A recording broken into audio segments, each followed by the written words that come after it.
पे दलाइल हुए और फैसला क्या है? देखिए जी, दो दरख्वास्तें साथ चल रही हैं। एक है 482 जो इन्होंने एमएलओ के ख़िलाफ़ फ़ाइल की हुई थी, और दूसरी है 493 जो इन्होंने जो चालान मंजूर हुआ है उस ऑर्डर के ख़िलाफ़ फ़ाइल की हुई थी, और ये चाह रहे थे कि वो ऑर्डर ही गलत है, और जो इनका एक पहले भी मौक़िफ़ रहा है कि ये केस झूठा है। आपके इल्म में होगा कि इन्होंने कुछ अर्सा पहले इस एफ़आईआर को ख़त्म करने के लिए क्वॉशमेंट ऑफ एफ़आईआर की सीपी फ़ाइल की थी, जो कि नाकाबिल समाअत करार दी थी हाई कोर्ट ने, और हाई कोर्ट ने कहा था आप ट्रायल कोर्ट से जाकर रेमेडी लें। मगर ट्रायल कोर्ट में कोई बरियत की दरख्वास्त जमा कराने के बजाय इन्होंने फिर हाई कोर्ट से रुजू किया अंडर अ डिफरेंट लॉ, और इन्होंने कहा कि जी ये चालान मंजूरी का ऑर्डर ख़राब है। तो इसलिए जब हमने कल हाईलाइट किया जज साहब के सामने कि सर पहले ही हाई कोर्ट की डिविजनल बेंच को कह चुकी है कि आप अपनी रेमेडी ट्रायल कोर्ट के पास सीख करें, तो हाई कोर्ट ने कहा कि पहले हम ये 493 की मेंटेनेबिलिटी सुनेंगे कि क्या ये काबिल समात है भी कि नहीं, और फिर एमएलओ वाली बाद में सुनेंगे। अच्छा, बहुत इसरार था मुलजिम के वकील का कि जी आप ये चलान वाली मेरी दरख्वास्त सुन लीजिए, सारा मसला ही क्लियर हो जाएगा, आपको एमएलओ सुनने की ज़रूरत ही नहीं पड़ेगी। जिसमें बार बार कल हाई कोर्ट के जज साहब ने कहा था कि भाई फिर आप ये अंडरटेकिंग दे दें कि अगर आपकी चलान की दरख्वास्त डिसमिस हो गई तो आप एमएलओ प्रेस नहीं करेंगे। अच्छा, वो अंडरटेकिंग देने से भी कासिर रहे।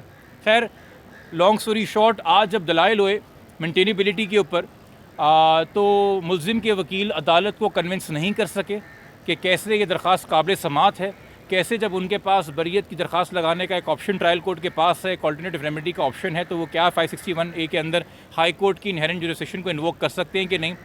और मैंने वो तमाम तर ऑर्डर्स जज साहब के सामने प्रॉपर क्रोनोलॉजिकल ऑर्डर में कि जी जो पहला सी क्लास चलान था वो मेरी मर्ज़ी से खारिज नहीं हुआ था, वो जज साहब ने ऑर्डर किया था, मैजिस्ट्रेट साहब ने, उन्होंने सी क्लास का चलान मंजूर नहीं किया था।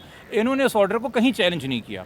उसके बाद इस केस में तफ्तीशी अगर चेंज हुआ तो वो एडीजी साहब का ऑर्डर था, उस ऑर्डर को इन्होंने कहीं चैलेंज नहीं किया। उसके बाद फिर चलान मंजूरी का ऑर्डर आया है, और उस दौरान हाई कोर्ट की एक समाअत हुई थी हमारी दूसरी सीपी में, जिसने बच्ची को माइनर डिक्लेयर किया था। और इन तमाम तनाजुर के अंदर ये कन्विंस नहीं कर पाए कि किसी भी ऑफेंस में कोई भी दफात जो लगी हुई है केस में, किसी में भी मुलजिम को सज़ा नहीं होगी। हाई कोर्ट ने जज साहब ने बड़ा क्लियर सवाल पूछा। कहते हैं कि जैसे मुद्दई ने केस बयान किया है, अगर यही हकायक हैं, तो आपके तमाम तरह डिफेंस के बावजूद आपको ये लगता है कि आपको किसी भी ऑफेंस में सज़ा नहीं होगी। तो उस पर मुलजिम के वकील ने कहा नहीं सर, हम तो सब में बरी हो जाएंगे। तो उस पर इतना मुतमईन नहीं थे जज साहब, क्योंकि कुछ ऑफेंसेस इसमें ऐसे हैं जो कि ट्रायल ही डिटरमिन करेगा। तो खैर, अदालत ने फैसला किया है कि इनकी ये एप्लीकेशन नाकाबिल समात है, इसको डिसमिस कर दिया गया है, ये मेंटेनेबल ही नहीं है। और जो हमारी दरख्वास्त, इनकी दरख्वास्त है एमएलओ के ख़िलाफ़, और हम कह रहे हैं कि एमएलओ करा दिया जाए, उस पर अब मंडे को 11 बजे दलाइल होंगे, तो वो मैटर उसके लिए एडजर्न हो गया है। तो उसमें अब जो चालान है, चालान की हैसियत 364 के साथ रहेगी। देखिए, चलान में ऑर्डर में जितनी भी दफ़ात मंजूर हुई थी वो ऑर्डर देखें, चलान हम होगी सेकेंडरी चीज़, अब मेन चीज़ है वो ऑर्डर, जिस ऑर्डर के तहत चलान मंजूर हुआ है, जिस ऑर्डर के तहत जज साहब ने कौन कौन सी दफ़ात मंजूर की हैं, वो ऑर्डर अब इन फील्ड में है। ये चाह रहे थे कि वो ऑर्डर चैलेंज हो और वो पूरा प्रोसेस रिवर्स हो, मगर अब वो नहीं हुआ। अब वो ऑर्डर इन फील्ड है।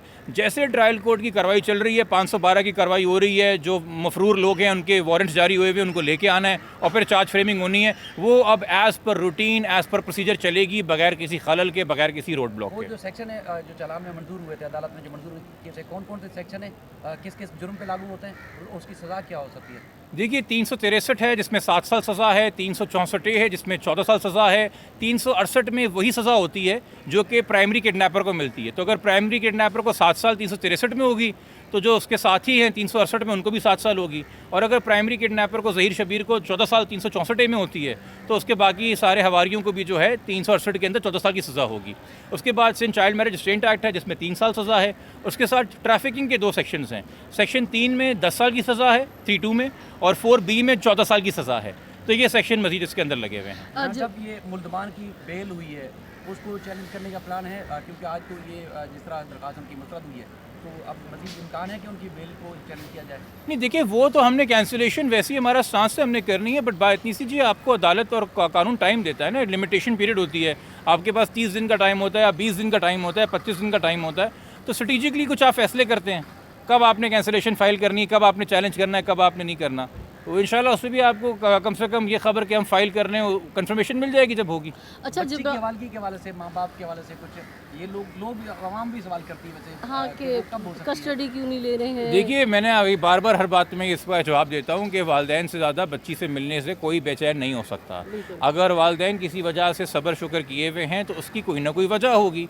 आप इस बात पे क्यों नहीं ध्यान देते एक माँ है सगी, एक सगा बाप है, यकीनी तौर के ऊपर। और कुछ चीज़ें जो कानूनी स्ट्रेटजीज़ होती हैं, मैं लोगों के शक व शुबात या लोगों को इत्मीनान देने के लिए अपने क्लाइंट के इंटरेस्ट के ख़िलाफ़ जाके मीडिया पे वो बातें नहीं कर सकता। हो सकता है कुछ बातें या कुछ चीज़ें ऑलरेडी हों जो आपके इल्म में ना हों, मगर वक्त के साथ आ जाएँ।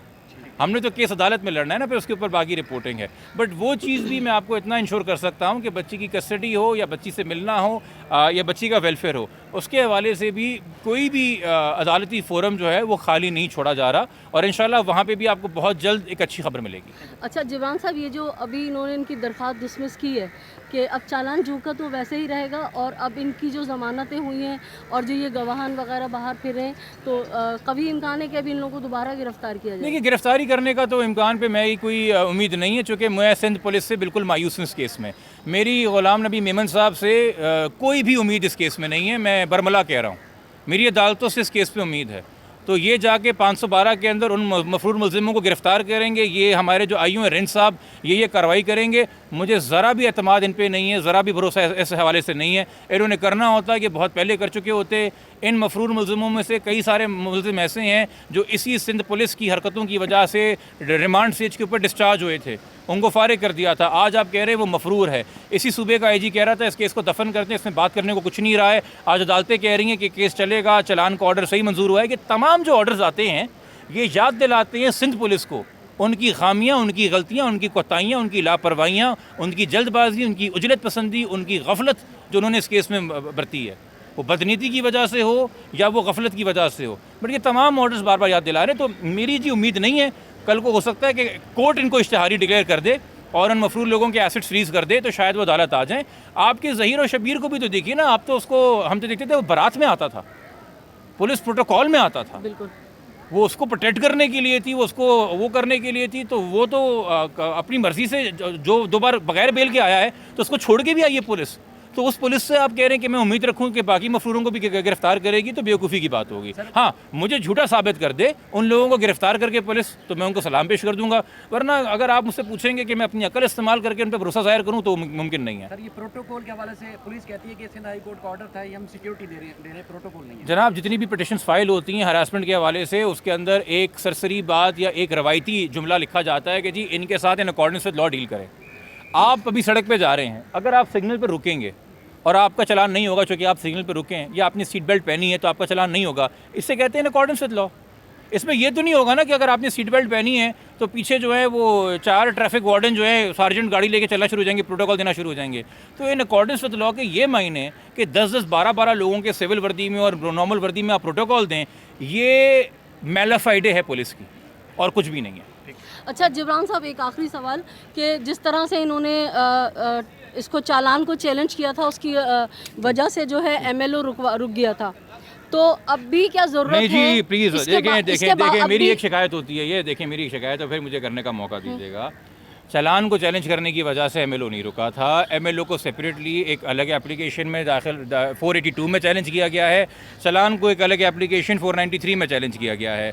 493 आज डिसमिस हो गई है, 482 के ऊपर मंडे को समाअत होगी। ये 2 अलग अलग बातें हैं। एक है कि जी ये मखसूस एविडेंस ज़रूरी है कि नहीं है इन्वेस्टिगेशन के लिए।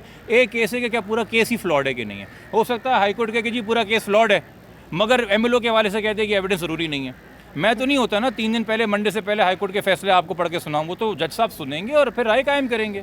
बट वो उनका एक अलग ग्राउंड है, वो अलग चीज़ आर्ग्यू होगी। अच्छा, ठीक है जी, बहुत शुक्रिया। बहुत शुक्रिया।